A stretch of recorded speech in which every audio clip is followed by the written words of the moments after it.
আবার এই দেখেন স্রোতের কারণে ওইদিকে চলে যাচ্ছে। আবার এইখানে কিন্তু খুব ভাঙা। এখন বাজে 7:27। নাফাকুমের ত্রিপুরা পাড়াতে এসে পৌঁছেছি। দিনটি 1 ফেব্রুয়ারি। 13 জন ভালোবাসার মানুষকে সাথে নিয়ে আমাদের এবারের যাত্রা বাংলাদেশের সেরা প্রাকৃতিক ঐশ্বর্যের সবুজে ঢাকা পাহাড়, উন্মুক্ত জলপ্রপাতের জেলা বান্দরবনে। আমরা মূলত যাচ্ছি নাফাকুমের সৌন্দর্য উপভোগ করতে, সাথে বান্দরবনের বেশ কিছু দর্শনীয় স্থান ঘুরে দেখব এবং আপনাদেরকে জানাবো কিভাবে এই সৌন্দর্যকে আলিঙ্গন করবেন। আশা করছি ভিডিওটি আপনাদের ভালো লাগবে। আমাদের এবারের যাত্রা শুরু হচ্ছে সাইদাবাদ বাস টার্মিনাল থেকে। ওয়ার্কিং আওয়ার শেষ করেই আমাদের যাত্রা শুরু করতে হচ্ছে। নিজেদের ভ্রমণের কথা চিন্তা করেই শ্যামলীর এসি স্লিপার কোচটি সিলেক্ট করা। আপনারা চাইলে নন এসি বাসেও বান্দরবন চলে আসতে পারেন। আমাদের বাসটি রাত্রি 11:30 ছেড়ে যাওয়ার কথা থাকলেও সাপ্তাহিক ছুটিতে জ্যাম থাকার কারণে 12:45 সাইদাবাদ থেকে বান্দরবনের উদ্দেশ্যে ছেড়ে যায়। এটা হচ্ছে নফেল ভাইয়ের, এটা আমার একটা ছোট্ট এলইডি আছে সামনে। আর এই যে ভাইরা ঘুমাইতেছে দুইজন, এই যে আরাফাত ভাই ঘুমাচ্ছে এইখানে আমাদের দুই আছে। ঠিক আছে, কি কেমন লাগতেছে? এই যে আছে পাশে, একটু চিল করে নিও, ঠিক আছে? আর এই যে দুইজন এই বর্ষণ মুখর শীতের সন্ধ্যায় আমি আমার বউরে মিস করতেছি। খাইছে। আমাদের এইখানে অনেকেই বিবাহিত আছে, যারা বিবাহিত ব্যাচেলর, আজকে তাদের বিবাহিত ব্যাচেলর টিপ হচ্ছে। আর এটা হচ্ছে আমাদের রাসেল ভাই, যিনি কুমিল্লা থেকে উঠবে। আমাদের ভাই কিন্তু দেখেন একবার থেমে গেছে, এই যে আর এসে কাজ করতেছে না। আচ্ছা ঠিক প্রাকৃতিক থাকবো, ওই যে স্লিপ শুনে যায় না, এখন প্রকৃতি আছে। এটা আপনাদের জন্য না, আপনারা আমাদের এই যে উনার মতো বউরে মিস করতেছে, গালে হাতে বয়ে রয়েছে, আপনি থাকেন, আপনারা দুজন আজকে আপনি থাকেন। এখানে প্রকৃতি নাই, প্রকৃতি আপনাদের দেখা যাবে আর কি 12 ঘন্টা পরে। 12 ঘন্টা না, 7-8 ঘন্টা পরে দেখবেন। আচ্ছা ঠিক আছে, ঘুমান ঘুমান, এই সিটে সাইডে ঘুমান, আমিও যাই ঘুমাই। ঠিক আছে হোসেন ভাই, তাহলে ঘুমান, ঠিক আছে? Good night. এখনকার মতো আপাতত গুড নাইট, দেখা হচ্ছে কাল সকালে বান্দরবন থেকে। গুড মর্নিং ফ্রম বান্দরবনে একটু আগেই পৌঁছে গেছি। আর কিছুক্ষণের মধ্যেই আমরা হচ্ছে থানচির উদ্দেশ্যে রওনা হবো।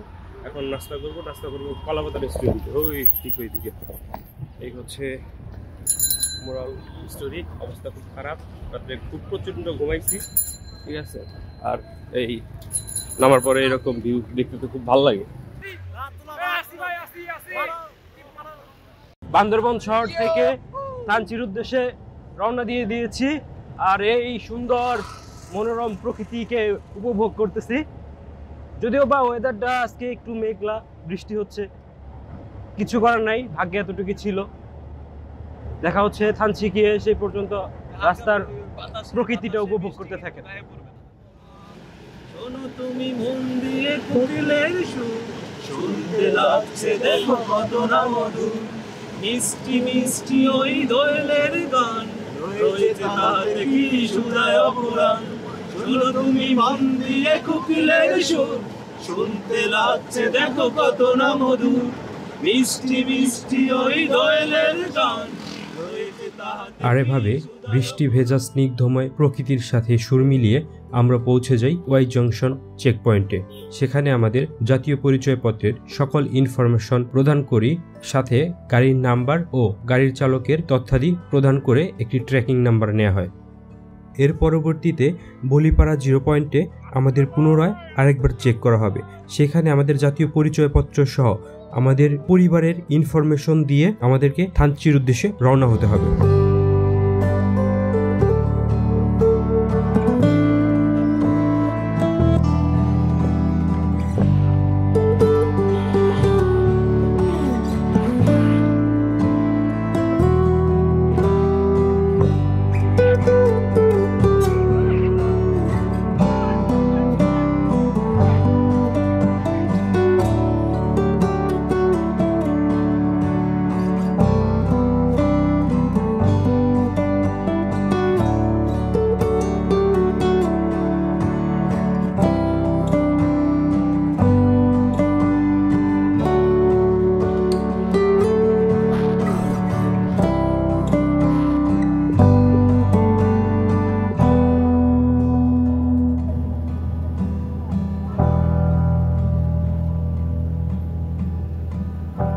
আমরা থানচি বাজারে নেমে আমাদের গাইডের সাথে কথা বলি, থানচি পর্যটন সমিতিতে আমাদের সকল ইনফরমেশন প্রদান করি এবং সাথে সাথে থানচি থানাতে গিয়ে আমাদের গ্রুপের ইনফরমেশন প্রদান করি এবং থানা থেকে আমাদের একটি ছবি তুলে রাখে। যে সকল বিষয়ে গাইডই আমাদেরকে হেল্প করে। সাঙ্গু নদী ধরে নাফাকুমের উদ্দেশ্যে আমাদের যাত্রা শুরু হয়।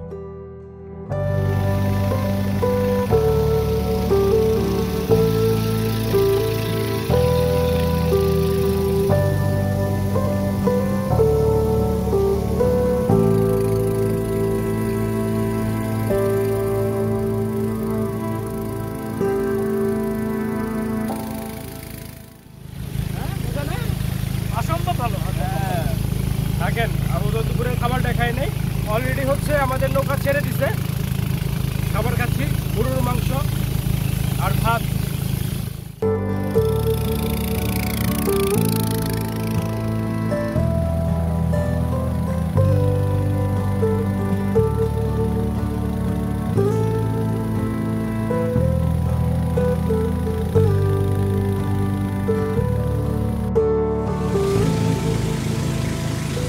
আমরা থানচি থেকে রেমাক্রির উদ্দেশ্যে বের হয়ে গিয়েছি।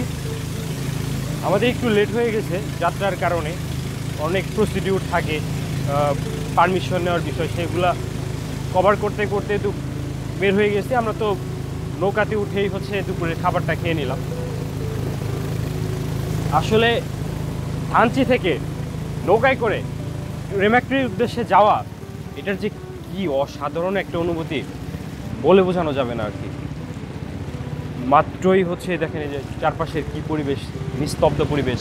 মাত্রই হচ্ছে দেখা যাচ্ছে রোদ উঠতেছে, আবার হচ্ছে ক্ষণেই দেখা যাচ্ছে যে এইরকম ছায়া দুই পাশ থেকে, মানে অসাধারণ একটা অনুভূতি। দেখেন, দেখতে পাচ্ছেন কি রকম পাথরে বাড়ি লাগতেছে, নৌকা অল্প পানিতে নৌকা চলতেছে, মানে কি হবে মঞ্চকর আতঙ্ক কাজ করে। এই যে যখন একটা নৌকা ক্রস করতেছে, নৌকার পানির স্রোত, পানি এসে শরীরে লাগতেছে, দুইটা নৌকা পাথরের সাথে নৌকা টক্কর লাগতেছে, মানে অসাধারণ একটা রোমাঞ্চকর অনুভূতি। আসলে একটা ভ্রমণ তখনই সুন্দর হয় যখন ওই ভ্রমণে আকাঙ্ক্ষা থাকে যে একটা জায়গা দেখবো, জায়গাটা কেমন, কতটুকু সুন্দর। আসলে তখনই একটা ভ্রমণ আসলে সুন্দর হয়। আমাদেরও ভ্রমণটা ঠিক আজকের এই নাফাকুম যাত্রাটা, 2 দিনের যে যাত্রা, এটা আসলে আস্তে আস্তে সুন্দর হচ্ছে। আশা করি আমাদের পুরো যাত্রাটা অনেক সুন্দর হবে, দেখবেন। সে পর্যন্ত থাকেন, দেখা হচ্ছে রেমাক্রি গিয়ে, সে পর্যন্ত এনজয় করতে থাকেন। রেমাক্রি যাওয়ার পথে আমরা হচ্ছে রাজা পাথর, বড় পাথর দেখবো, কিন্তু ওইখানে আমরা আজকে সময় নষ্ট করবো না। আমরা কালকে যখন ব্যাক করব তখন হচ্ছে আমরা ওইগুলো দেখে ব্যাক করব। আজকে যেহেতু সময় শর্ট, আমরা সরাসরি নাফাকুম রেমাক্রি চলে যাব। রেমাক্রি থেকে হেঁটে আমরা নাফাকুম চলে যাব। তো দেখতে থাকেন, এনজয় করেন, দেখা হচ্ছে রেমাক্রি গিয়ে।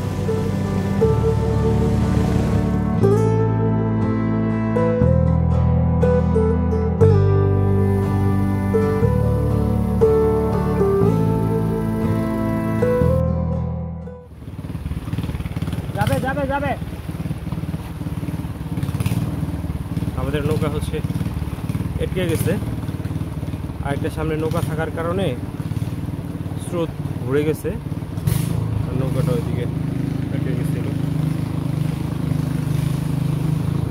সরাইয়ে এখন হচ্ছে আবার এই দেখেন স্রোতের কারণে নৌকা ওইদিকে চলে যাচ্ছে আবার।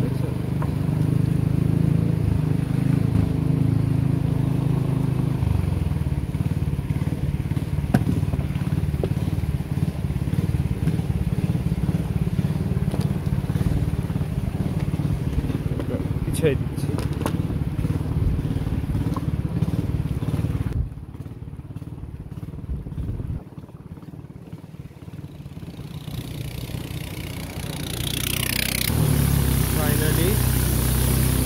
ফাইনালি যেতে পারছি।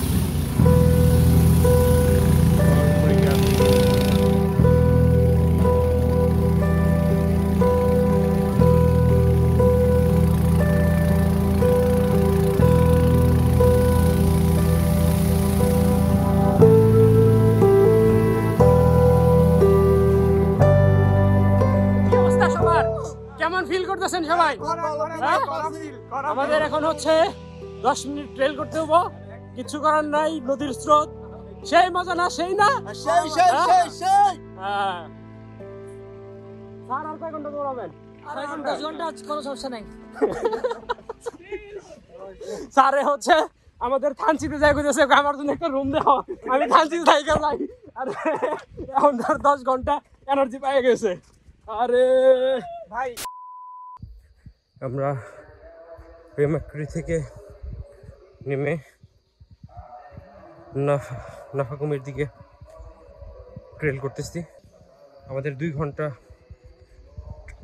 ট্রেকিং করতে হবে। সামনে গাইড রাসেল ভাই আর বাকিরা পিছনে পড়ে গেছে। খুব ভয়াবহ আর কি, সন্ধ্যা হয়ে গেছে কিন্তু এখনো 2 ঘন্টা ট্রেকিং করতে হবে।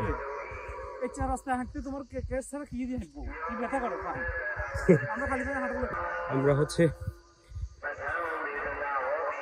সন্ধ্যা হয়ে গেছে, আজান দেবে একটু পরে, কিন্তু আমাদের এখন হচ্ছে 2 ঘন্টা ট্রেকিং করতে হবে। তার মানে আর 20-25 মিনিট পরে অন্ধকার হয়ে যাবে। আমাদের 1.5 ঘন্টার মতো হচ্ছে অন্ধকারে ট্রেকিং করতে হবে। আচ্ছা, নাফাকুম গিয়ে কথা বলার চেষ্টা করবো আর কি। ওকে, পিছনের ওয়েদারটা কিন্তু অসাধারণ, তাই না?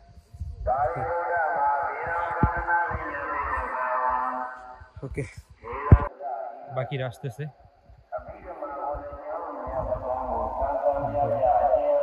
এই পানি শুরু হয়ে গেছে, মাগরিবের আজান দিয়ে দিবে, সময় হয়ে গেছে মাগরিবের আজানের। 2000 years later. 6:21 বাজে। এখন হচ্ছে আমরা ট্রেকিং করে যাচ্ছি। দেখেন কি ভয়াবহ অবস্থা, এইরকম পরিস্থিতি দেখছে। আমাদের আরো প্রায় 1 ঘন্টা 1.5 ঘন্টার মতো ট্রেকিং করা লাগবে। ক্রমশ কোনো আলোর কোনো স্কোপ নাই, ফ্ল্যাশ দিয়ে চলাটাও কঠিন। দেখেন কি ভয়াবহ অবস্থা।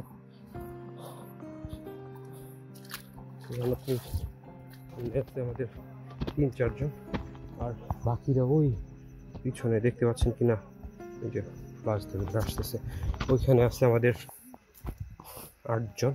সামনে একটা দোকান আছে। এই ঝর্ণার শব্দটা কিন্তু অসাধারণ। একটা দোকান আছে এখানে।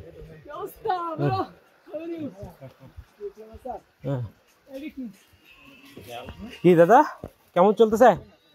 হ্যাঁ হ্যাঁ, সেই চলতেছে না? ছোট্ট একটা দোকান চলার পথে। এখানে সবাই হয়তো রেস্ট নেবে, চাটা খাওয়া যায়, চেষ্টা করে চলতে পারে। A few moments later. Sir আসেন, স্যার। আর নভেল ভাই কই? সবাই আসতেছে ওই পিছনে। বেশি না স্যার, আর 20 মিনিট। 1 ঘন্টা 20 মিনিট।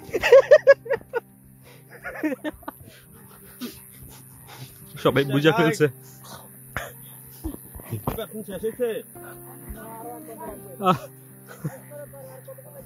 আরো 1 ঘন্টা। 11:49, সরি 6:49।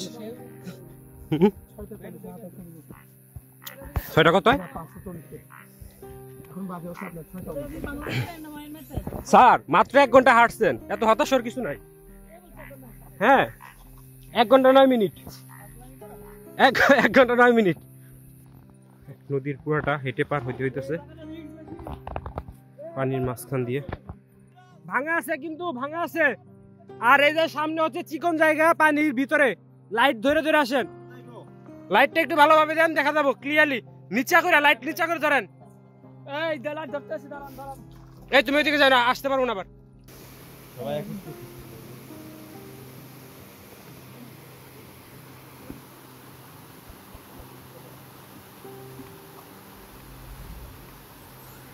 যান যান।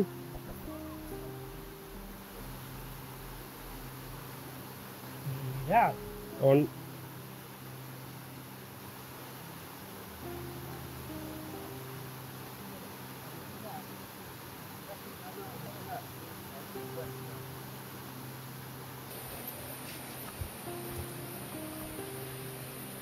এই যে ঝর্ণার পানির ঝিরির যে শব্দ, এটাই হচ্ছে আমাদের সব ক্লান্তি দূর করে দেয়। ট্রেকিংয়ের যে একটা অ্যাডভেঞ্চার, এটা অন্যরকম। ট্রেকিংয়ের অ্যাডভেঞ্চার একরকম, রাতে ট্রেকিংয়ের মজাটা অন্যরকম। তো হাঁটতেছি 1 ঘন্টা 2 ঘন্টা হাঁট শেষ হচ্ছে না, কখন শেষ হবে জানি। যাওয়া যাক।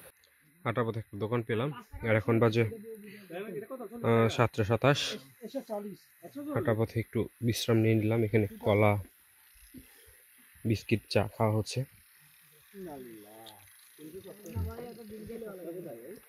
চার অনুভূতি কেমন আপনার?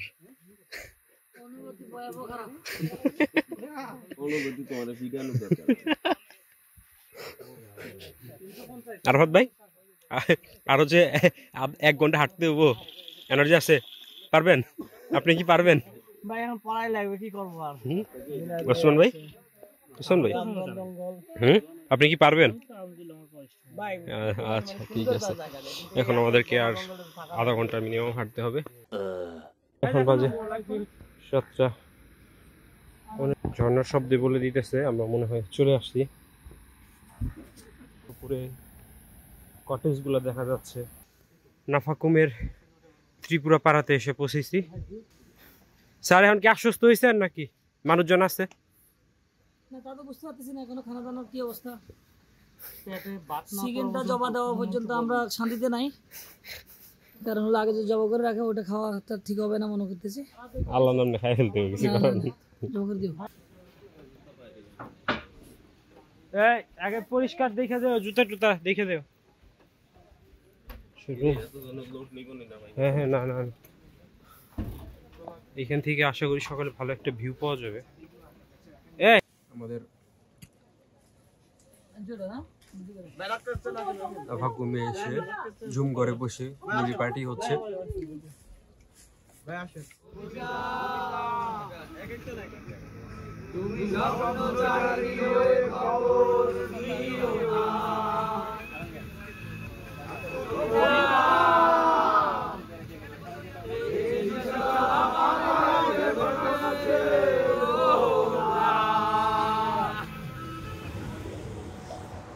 আচ্ছা, অনেকক্ষণ যাবত হচ্ছে নাফাকুমের ঝর্ণার এই অপরূপ শব্দ আমাকে হচ্ছে বিমোহিত করে রাখছে। আমি বেশ কিছুক্ষণ যাবত হচ্ছে এখানে বসে বসে এই ঝর্ণার শব্দ উপভোগ করতেছি। আসলে ট্যুরে মানে নাফাকুমে আসার সময় যে কষ্ট হয়েছে, এইখানে বসে থেকে তার সম্পূর্ণটাই অসুল হয়ে গেছে আর কি বলা চলে। আমি একদম বিমোহিত হয়ে গেছি এই ঝর্ণার শব্দ আর কি। তো আসলে ট্যুরে না আসলে, এরকম অ্যাডভেঞ্চার ভাবে না আসলে, এত রাতে ট্রেকিং করে না আসলে, হয়তো বা এই শব্দ না শুনলে হয়তো বা আমার মধ্যে এই উপলব্ধিটা হইতো না। আসলে ভিডিও দেখেও এটা কখনো আপনাদেরকে বোঝানো সম্ভব না। যখন হচ্ছে যে ঝর্ণার কাছাকাছি আসবেন, ঝর্ণার শব্দটা যখন চোখ বন্ধ করে শুনবেন, তখন আসলে বুঝতে পারবেন যে আসলে ঝর্ণার মানে শব্দটা মানুষের হৃদয়ে কত মারাত্মকভাবে আকৃষ্ট করতে পারে। এখানকার যে পাহাড়ি খাবার, সুবহানাল্লাহ, মানে আমরা যে বাসমতি রাইস খাই না, এটার চেয়েতেও মারাত্মক লেভেলের ফ্লেভার। এত টেস্ট খাবারটা, অসাধারণ অসাধারণ। প্রত্যেকটা জিনিস খুব অথেন্টিক। এই আমরা হচ্ছে এখন তো আলোর স্বল্পতা, আপনাদেরকে দেখাতে পারতেছি না। কালকে সকালে দেখা হচ্ছে আপনাদের সাথে নাফাকুমের সৌন্দর্যের সাথে। সে পর্যন্ত ভালো থাকুন, সুস্থ থাকুন। আসসালামু আলাইকুম।